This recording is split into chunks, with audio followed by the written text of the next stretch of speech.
G'day everyone, I'm back to doing this impromptu. I was going to schedule it. And in fact, because I was scheduling it and now I'm doing it impromptu, I've got to watch the screen, the YouTube broadcast screen, to make sure it does actually work. Looks like it's working. I think I'm okay. When I did it by schedule last week, which seemed to be a good idea because a bunch of people, planned for it. What ended up happening was I didn't press the button. I didn't press the go live button. And also it changes the stream key. So when you broadcast via YouTube, you get like a little key, and then I go into OBS and I put the key in there so that I can pull in the other source. Anyway, I changed that. Seems to be working, which is good news. Let's kick off where I normally kick off with a sponsor today. Sponsor today is Varonis again. I think my longest term sponsor, my most frequent sponsor. So big thanks to Varonis. Not wearing the Varonis hoodie today because it's 26.5 degrees in my office. It would end up being quite warm. Varonis, reduce your ransomware blast radius with the leader in data first security. Try it free. Free is always nice, which is really good. So go and give Varonis a good run. Another company that I did actually get to spend a bunch of time with in person. I'm going to spend more time with companies in person again very soon, which is cool, actually. Never want it to be as much as what it was before.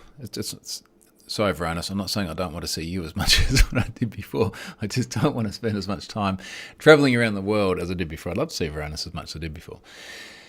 Please go and check them out. Big thanks to them for sponsoring the blog again this week and being at the top of the TroyHunt.com blog sponsors podium. So cheers, Varonis. Looking over the comments, who's got here? Christian. G'day, Christian. Shiny Doc. Hi from the UK. Catching you live for the first time. It's basically like the pre-recorded ones, except I get to talk to you and it becomes a conversation. Which is nice. What did I do yesterday? I'll work backwards. I ended up with about 2.5 hours straight of talking because I did an AMA for Destination Aarhus, that Danish city on the east coast that I have been to in person before. I've done a talk at in person, and it was funny actually because whenever I travel somewhere, I'll take lots of photos, not necessarily because I want to go back and look at the photos and have all the good memories, but so I remember where to go again. And a lot of the photos I've taken around the world have been of either coffee or beer. Like if I find a good spot for coffee or beer, so I'll take a photo. So I'm trying to remember what was I doing in Aarhus? Let's call it Aarhus. Because I'd gone to a bunch of different places. I'd been to, I think, Ardberg as well and Billund and all sorts of places in Denmark. And I had 6 photos. 4 of them were beer. So that's what I remember about Aarhus. Anyway, did an hour and a half of AMA there. And then I can't talk about the other thing that I spoke about, but it's going to be really, really cool. And we're going to see it probably quite some distance in the future. But I did that. That was cool. I tweeted some photos yesterday as well. What did I say? Yesterday I had a great day. I had a really, really good day. So, as I have mentioned before, Charlotte and I are getting married later this year in September. So we're just under 6 months before we get married in a really cool spot that we just love that's up in the mountains. And we've had a few trips up there. It's about a 2.5 hour drive. Nice windy roads. In fact, the last bit, it's almost, I think they said it's half an hour on the driveway because it's like a 12-kilometre driveway.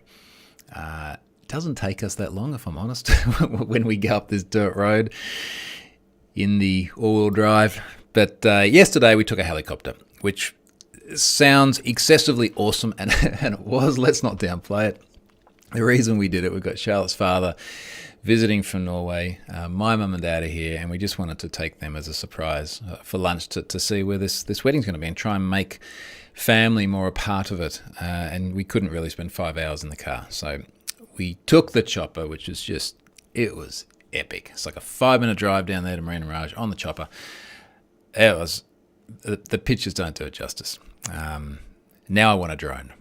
I want a drone because I want to be able to get those same sort of videos and pictures. So I think I will have a drone on my horizon. Stuart's here. G'day, Stuart. Helicopter ride looked at. It was so cool. It was just so cool. I think what it was is, like, we've driven up there many times, but there's what I didn't quite realize is just how much of like this thing is like a freaking volcano with a flat top. Well, it was a volcano a long time ago with a flat top, and the flat top has been cleared. As many people know, we've had a huge amount of rain on the east coast of Australia in recent weeks, last 6 weeks or something. So everything is just super, super green and lush as well. And I'm just looking at this picture here on the tweet, and it looks so freaking awesome. So we're very excited about doing the whole wedding thing there later on in the year. And then I was excited yesterday because they said, we're having like a 2-day wedding thing there. They said, you can get like Can-Ams, like off-road buggies to drive. And I was like, really? That'd be awesome. I'd like to do that at my wedding. I think that'd be fun. All right, let me get on to some more topical stuff as it relates to the data breachy things, or the things that maybe people don't want to call a data breach. Actually, let me talk about password purgatory first. That's what was next on my list. So this is the intentionally infuriating password complexity criteria project, which is all open source and lots of community contributions. We have a pretty good model going on the API now, lots of feedback in there. I'll give you some examples of what's in the API. One of the community contributions, which I thought was particularly good, let me get my Visual Studio Code over here. One of the community contributions effectively rated the password complexity criteria by absurdity levels. Now, if I go to, where is it? My index.js file here. So we have an infuriation level index. So when we go through and we have a look at all of these password checks, we have things like infuriation level moderate. Password must end with dog. Literally has to end with DOG. Also moderate. Password must start with cat. Now these are moderate because they're criteria that, remember that the context here, like this is where spammers are going to spam me stuff. I'm just going to go back and go, yeah, sure, you can post your article to my blog. I just need you to create an account first. So they can meet some of these. Scott's there. Scott's bringing his buggy. Nice. Do you still have a buggy? Anyway, let's not get into that. Ending with cat, or starting with cat, ending with dog. Some of them get really ridiculous. Password must contain at least one uppercase German umlaut. Password, when stripped of non-numeric characters, must be a number divisible by 3, which is great. How do you meet that? So I'm really, really interested to see just how difficult it is for people to meet these criteria, and in particular how long they end up waiting there. So anyway, the API is pretty solid. I'm really happy with that, which brings us to the next bit, which is there's a web front end. So if you were to go to passwordpurgatory.com right now, and this should autocomplete, we've got it's still a basic web front end. I'd love someone to come and do some nice designy stuff. This is mostly for people to play with. So you can go now to passwordpurgatory.com, enter a password, click the Make Hell button, and it will come back and it will give you a requirement based on the API. All of that is great. My next and final step is now to take this and put it on a page on my blog so I can start replying to spammers and asking them to create passwords. And I do have to put the logging in as well. I do absolutely positively want to log because I want to see how much time people spend being wasted on this and how infuriating it is and what sort of attempts they make to actually enter a valid password. And then I shall put their shame on public display because that's what spammers deserve. Not bitter at all. Okay. So that will keep going. Let's just call them both breaches. Let's talk about Zap hosting first. So Zap hosting is now in Have I Been Pwned? Zap hosting was a bit of an interesting one. I'm just going to pull up my description from the Twitters. So when the Zap hosting data turned up, 60 gigabytes worth of data, that is a sizable breach. Contains 746,000 unique email addresses. This is from November. The data also included support chat. What were they? Support chat logs. I find things like chat logs or DMs particularly interesting because you get to see people just totally losing their shit. Now, we've seen a lot of private messages, for example, come through in other data breaches, particularly some of the more salacious ones. Some of them have been pretty edgy, if I'm honest. But this is free text, obviously, because it's people having chats. I guess they have to retain that stuff for some period of time, but oh man, there's a lot of data to be sitting on. Now, also in here was names, physical addresses, purchases, and phone numbers. 40% of these were already and have been pwned. Now, that the link that I normally like to link to a disclosure or something, I have linked to a tweet thread from Zap Hosting, which somehow they managed to completely disjoint the entire thread. I'm not sure how they managed to do this, because they had number one, then number two, and then completely differently to that were all the other parts of the thread. So Zap said, update. First and foremost, our most sincere apologies for any inconvenience caused by the most recent outage. I like this. Start with an apology. We finally have some additional information we can share with you, and we'll share more information as it becomes available. In the past 48 hours, we have received information on a security breach regarding Zap Hosting, and as a security precaution, we have shut down parts of our infrastructure. Now, that was part 2. I have to scroll down a lot. Oh no, where's part 3? I have to literally search. I don't know how you screw up threading. Threading's easy. If I go view in thread reader, see, that doesn't work because it's just 2 tweets. I can't see the rest of it.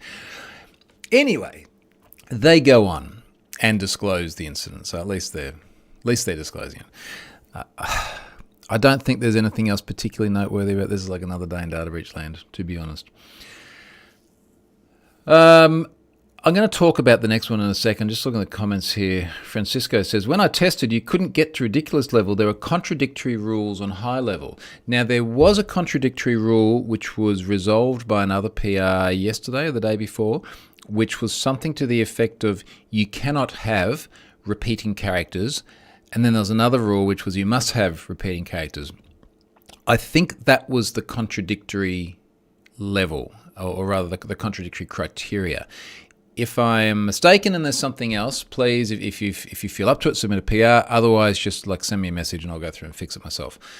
I'm wondering now, because you've just said here, Francisco, you couldn't get to ridiculous level.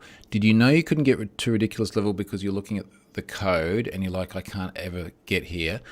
Or should I maybe, as part of the response, I wonder if the response from the API, it's a JSON response at the moment that just has one value, message, and then it's whatever message should be displayed. Should I perhaps also return the ridiculousness level in the JSON response? Keep in mind, this is just JSON in a response body. Like, you don't have to show this to people, but I wonder if from a debugging perspective that would help. Or I wonder if it would help. Maybe I should do that, because then when I do the front end on my blog and I'm trying to log how far people get, it would then be a little bit easier to see what percentage of people actually get to like ridiculous, what was it? Infuriation level ridiculous, for example. I might send that back, just a little HTTP compressed element of JSON in the response. Let's talk about Okta. The Okta breach, not breach, incident. Somehow,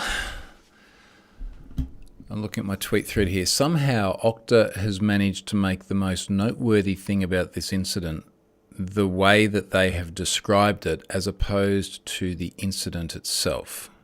I think that's probably fair to say.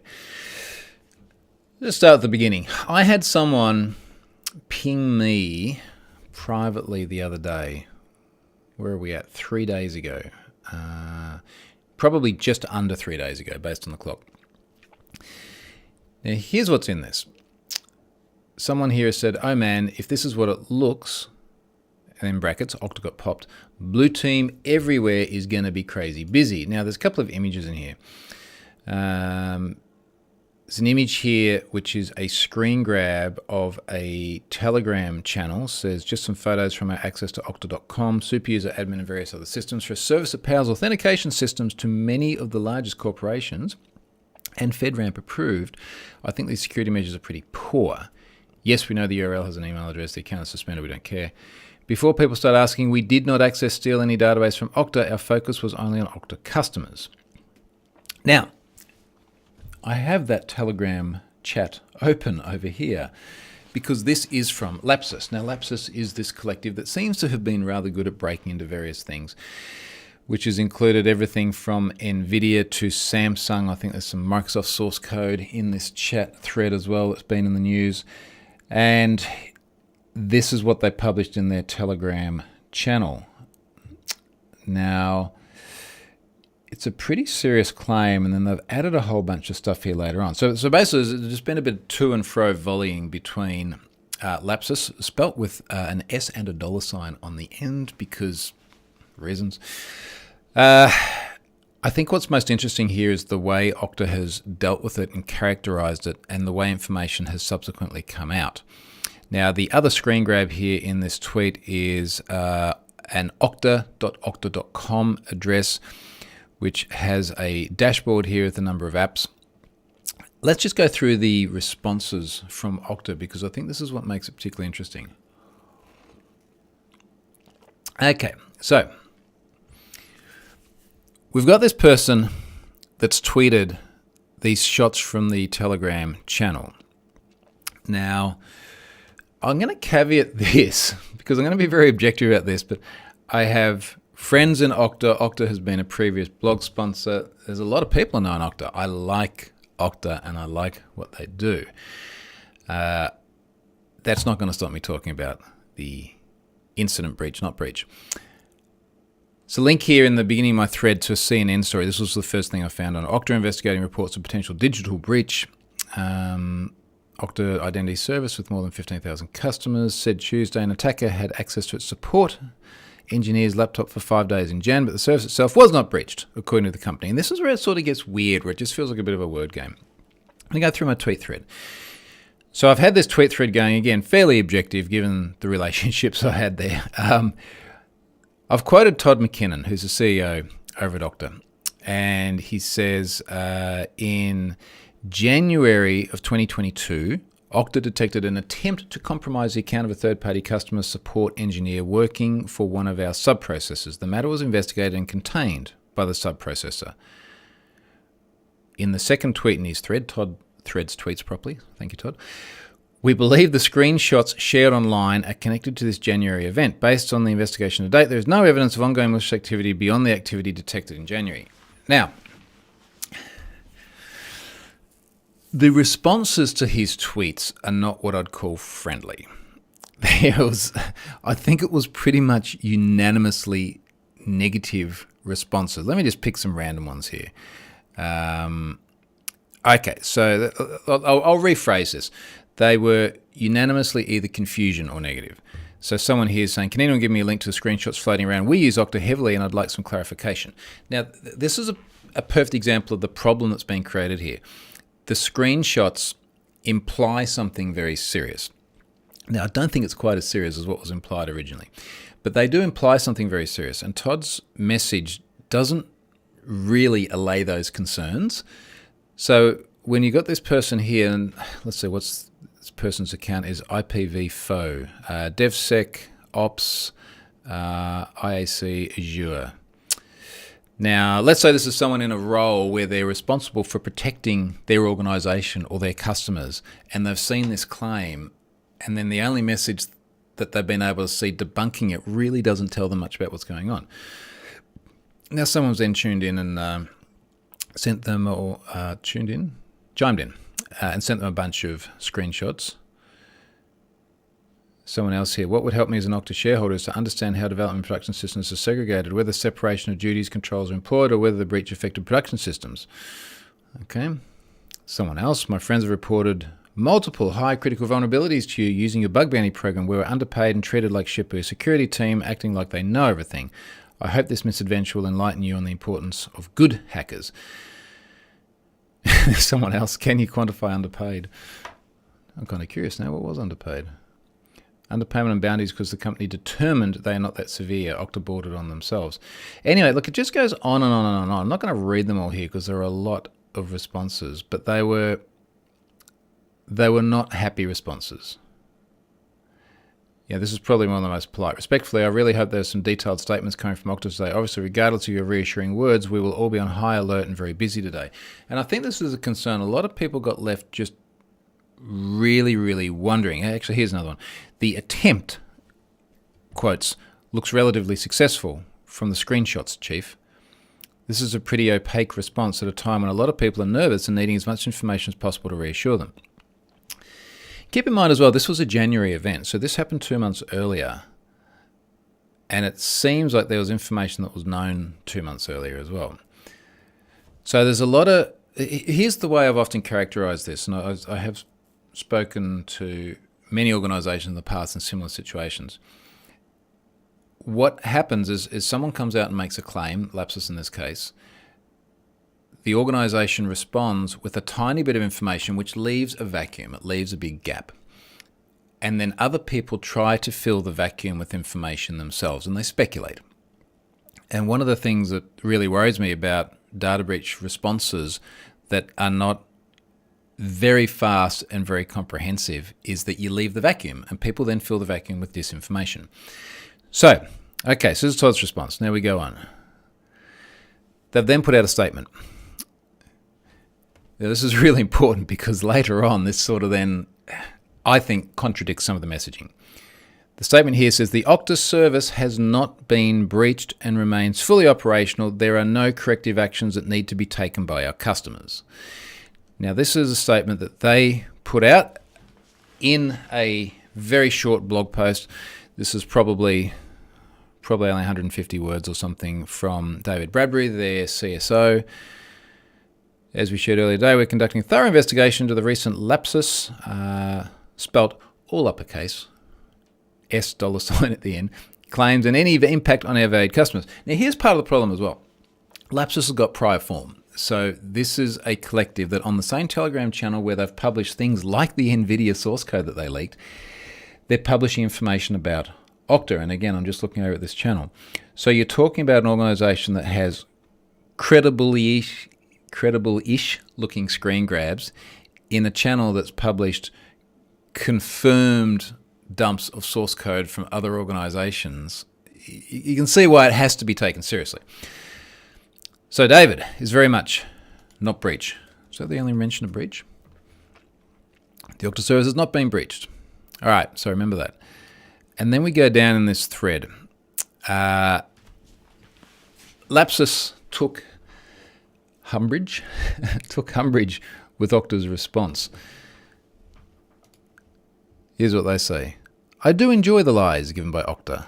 And then they've got a whole bunch of numbered bullet points, which for some reason go 1, 2, 4, 5, 6, 7, 8. What happened to 3, Lapsus? Don't know what happened to 3. Number 1, we didn't compromise any laptop, ? It was a thin client. And what eventually unfolds here is that there is a sub-processor which has had a compromise. So, they go on. Okta, they're quoting Okta. Okta detected an unsuccessful attempt to compromise the account of a customer support engineer working for a third party.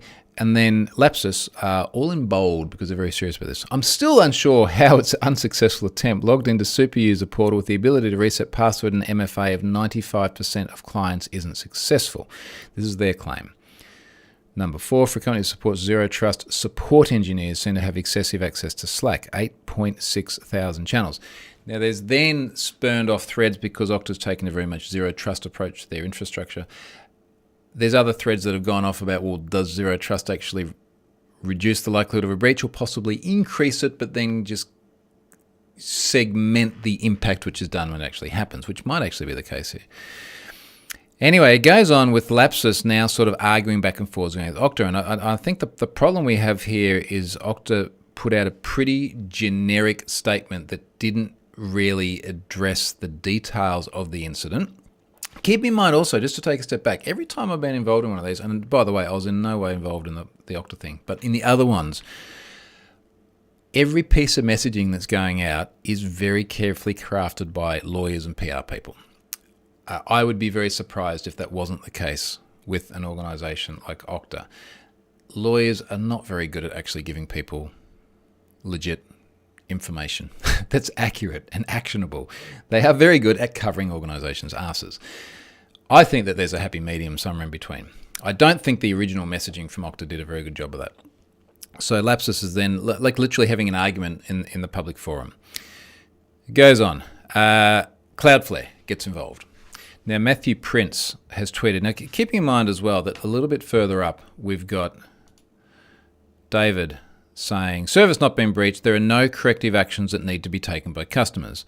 And then we go a little bit further down, and we've got Matthew Prince, CEO of Cloudflare, who says, we are resetting the Okta credentials of any employees who've changed their passwords in the last 4 months out of abundance of caution. We've confirmed no compromise. And it almost feels like they're contradictory statements, doesn't it? But I'll go on. Okta is one layer of security. Given they may have an issue, we're evaluating alternatives for that layer. And it's kind of interesting because Matthew is on the one hand saying we've confirmed no compromise, but we're resetting a bunch of passwords anyway, and we're looking at alternatives for that layer. And again, I think the problem here is there is enough fear and uncertainty and doubt that Okta at that point in time hadn't been able to sufficiently address that you've got organizations like Cloudflare saying, look, we I think the way I'm reading this from Matthew is we think everything's okay, but we're just going to be like extra cautious just in case. I'm seeing a bunch of comments, so I want to have a read of some of these and see if any of them are relevant to this, and then I'll come back and keep going.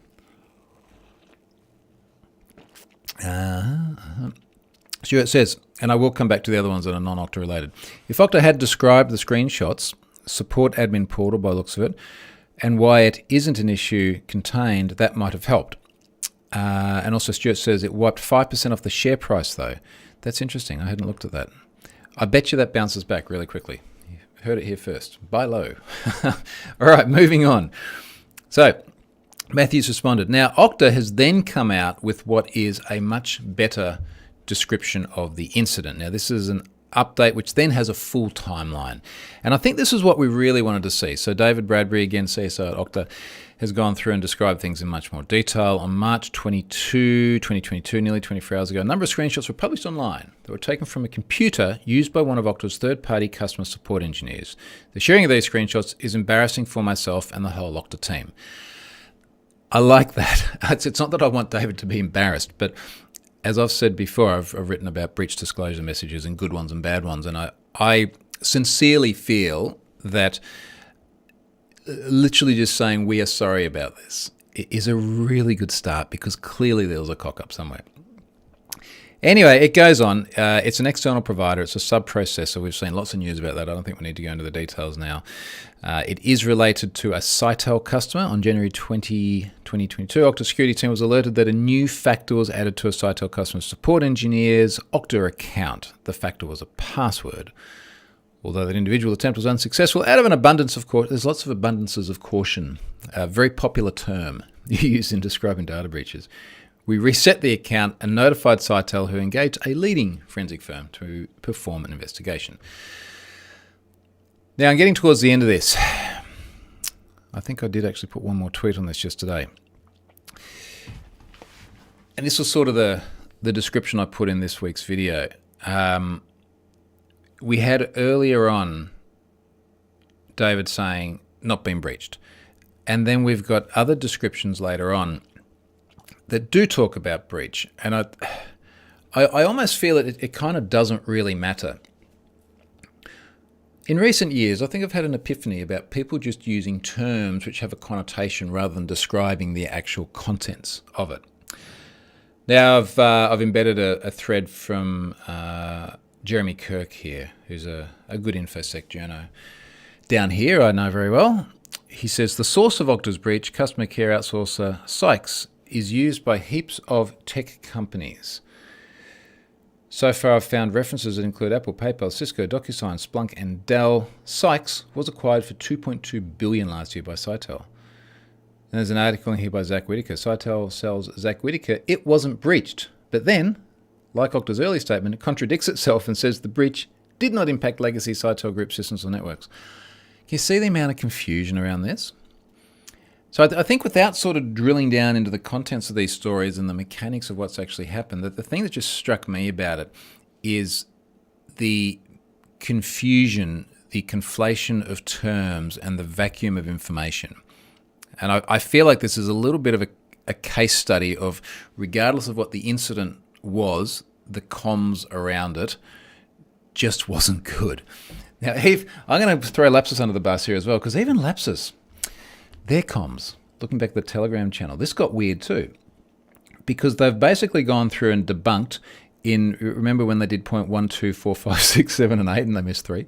They've done that, and then just after that, it's like they're on a roll with the poning of the things, and then there's a new update in the channel. They said, a few of our members has a vacation until 30th of March. We might be quiet for some times. Thanks for understanding. We will try to leak stuff ASAP. It's like there's this massive discussion going on around Okta, which is impacting share price and having all of this like crazy news and abundances of caution. And then they've gone, yeah, see you suckers, like we're going on holidays for a week. That's strange. I find that strange. 710 comments on that. Have fun, guys. Put me as admin so I can control the group. Good luck. Isn't it so weird the way we can get like literal criminal elements here just having open conversations like this, and we all just get to sit here and read it? Well, crazy times. All right. So that was the Okta stuff. Let me have a read of some of the other comments here, because it goes back to other things. So Francisco says, going back to password purgatory, this was contradictory requirements. I tested and I noticed I couldn't fulfill what it was asking, but then I checked the code. Yes. I think you still have conflicting requirements. The rule for having unique characters can't be followed at the same time as the Bobcat rule. Ooh, interesting. Okay, I'll check that out later on. Delta Yankee Lima has said, is anyone speaking about how terrible the .au launch and global outage was? So I didn't know about the global outage. So if you can drop that in, I do know about the .au launch, and I can explain that. So I'm going to read, I got an email from Dean Simple the other day. Claim your second level .au domain names. So in Oz at the moment, we have .com.au. It's always been .com.au. I have troyhunt.com.au. We have second level domain names of .au that are going to be launching shortly. On March 24, Australia will open registrations of second level .au domains. You're receiving this email because you have at least one .com.au or other variants. So you can go out and claim these .au domain names. I don't know how important a .au is. It's probably one of those things I need to be sitting on. I think .com.au had requirements to have an Aussie ABN, Australian Business Number, or be registered here. So I assume it's the same with .au. In terms of that outage, I'm just not sure, Stuart. Was it Stuart that raised this? No. Delta Yankee Lima. So yeah, if you can fill in the gap there, I'm not sure what that outage was. All right, moving on. Sammy, I read Italian Gov and have I been pwned? I was scared there. Okay, we'll get to that in just a second. Stuart says, is that perhaps part of the awkwardness? We want accurate information about Okta. We want accurate information, and immediately before it feels like it's not being acknowledged. What ends up happening is vague messaging that conflicts later. Look, it's a difficult position. Let me put myself in their shoes. If someone just started posting screenshots of an HIBP compromise, and all I can see is screenshots, I've got no idea if it's actually accurate, how it's happened. There might be some information in there which gives me some confidence it's real, but what do I say? I don't have enough information to be able to say, here's what's happened. I could go out and say, here's what I know, but all right, have I been pwned is not a good example because it's just me. But if it was a publicly listed company and there's a board and there's shareholders and there's lawyers and there's PR people, and then they'd be saying, don't say anything to get us into trouble or to drive the share price down. So they're balancing a lot of conflicting objectives here, where I'm confident the leadership at Okta is our sort of people in terms of technical, legit, fair income, honest, transparent people, but they would have had a lot of pressure on them to very, very cautiously word that messaging. So I think when it's very, very early days, it's difficult. I wonder, Stuart, if maybe what made it a little bit different with Okta is that this is something that happened a couple of months ago. There seems to have been some recognition that this was known a couple of months ago. To what extent, still not entirely clear. Mike says, have you seen the speculated law enforcement action? No, I haven't. Mike, if you want to drop that into the chat as well, I'd love to know what that was. You then go on further and it says in the UK against Lapsus members. Oh, okay. So is this law enforcement taking action against individuals they believe are part of Lapsus? Would that possibly explain the holiday? Did you get some brand new fancy bracelets on your holiday? Maybe. Sooner or later, people do tend to get caught. I mean, there's not a whole lot of incidents that are ongoing by major criminal networks that don't eventually fall apart. We'll see. Wouldn't surprise me. Let me talk about the Italian thing. Have I been pwned? So Italian government is now the 29th government to have free and open access to domain-level API searches on Have I Been Pwned. Right, I think I got all that totally correct. So they do not have a backdoor into Have I Been Pwned, nor do the other 28 governments that are out there. They just simply get to query effectively their .gov.it, I can't remember if that was the correct TLD, as well as a bunch of other domains which are government-owned but maybe not on that TLD. A lot of governments have non.gov.tld domains.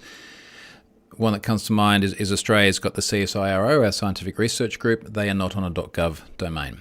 I think Spain was one of the other govs on Have I Been Pwned, which just got stuff on all sorts of different domains. So anyway, there's an allow list. So you can go and you can hit this allow list as a government, query the API at a domain level, also subscribe for callbacks so you get notified in the future if there's any of your gov things exposed in a subsequent data breach. That's just the 29th in a long stream of governments. The 30th will go out on Monday. So it'll be another one on Monday. And what I've liked about these ones as well, if I go back to the blog post I wrote, was it last week, about which governments I'm going to let on, so setting the bar for gov access to Have I Been Pwned. And I had a little chart here with a rating around things like civil liberties, and all of the governments were sort of up the green end. Italy is right up there, well and truly in the green, and the other government that will come on board on Monday is certainly above multiple existing green ones. Let's just say that. So I'm managing to sort of apply this lens that I prescribed a little while ago to these new govs, and everything's checking out, which is really good. All right, on the comments over here. So Mike's confirmed. Yep, that's what he's saying. That's where I was going on a holiday. All right, I might have to Google it. That'll be interesting. Stuart says 7 teenagers arrested. Wow, let me Google that. Let's just search for Lapsus, $, teenagers arrested. Now, let's say it is a bunch of kids. Now, whether they're legally kids or maybe they're 18, 19, they're still kids. And they've been responsible for the Lapsus breaches. Isn't that interesting? Isn't it interesting? Oh, here we go. Here's the news. The Verge. 7 teenagers arrested in connection with the Lapsus hacking group. Now, a report surfaced on Wednesday. So this is because it's still Thursday in the US. This is like a day old. I wasn't paying attention to work yesterday. City of London police have arrested 7 teenagers due to suspected connections with a hacking group that is believed to be the recently prolific Lapsus group. City of London police have been conducting investigation with partners into the members of the hacking group. 7 people between the ages of 16 and 21. Well, that's not all teenagers. But 16 and 21 have been arrested. Now, where I was sort of going with this when I started reading this article, isn't it fascinating that people who are legally children in this case, and some who are legally very young adults, they're going to get tried as adults, but clearly have very little experience, can pull off crimes like this against massive, massive, multi-billion-dollar organisations. Krebs has got a bigger story on this. I'm going to have to sit. This is going to be a good. Krebs is always a good read, but I'm going to have to sit down and read this properly now. So that's okay. Well, that is an interesting outcome. It does feel a little bit like the old days. Like if you're going to be a bank robber or a cowboy robbing trains or something like that, it's like eventually you keep doing this shit. Sooner or later, you're going to screw up somewhere and get caught. Scott's still here. Yeah, in the UK. It's a kid with like $14 million. When I was doing this talk to Uhus yesterday, I was talking about leaked source and just how funny it is the way people try to fly under the radar, but then have this sudden injection of cash. And the guy who was running leaked source, so this was like the super shady Have I Been Pwned, where they just sold everyone's identity data for criminals to then abuse. And he got charged with trading in stolen identity data and all sorts of other things. And leaked source always obviously went to great length to not identify who was behind it. There was no information on the website about who runs it. Everything from like who is records to any other sort of formal things were clearly trying to hide the identity of the person behind it. And then you've got a 24-year-old Canadian driving around in a bright green Lamborghini. It's like, yeah, if you want to fly under the radar, mate, like not the bright green Lamborghini. Particularly not when you're like a young adult. So to Scott's point, yeah, $40 million. Stuart says, how does a kid cash out $40 million without his parents noticing? Scott says, buy a black Lamborghini instead of a bright green one. I feel like you're kind of missing the point here, mate. Kind of missing the point. Where's the 14 million come from? All right, so in the Krebs article, he's got a quote here.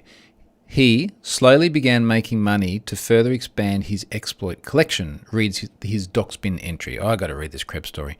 After a few years, his net worth accumulated to well over 300 Bitcoin, close to 14 million. Holy shit. You ever feel like you're in the wrong business being the good people? Well, mind you, we're not getting arrested, so that's good. Wow.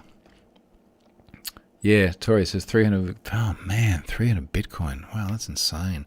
All right, I got to go and I think I'm going to go and wrap this up now. I'm going to take what's left of my coffee, sit down with my iPad and read this Krebs story because this looks fascinating. So thanks very much for joining. I'm going to try and start scheduling these again. It does actually help me with my own planning if I actually schedule stuff.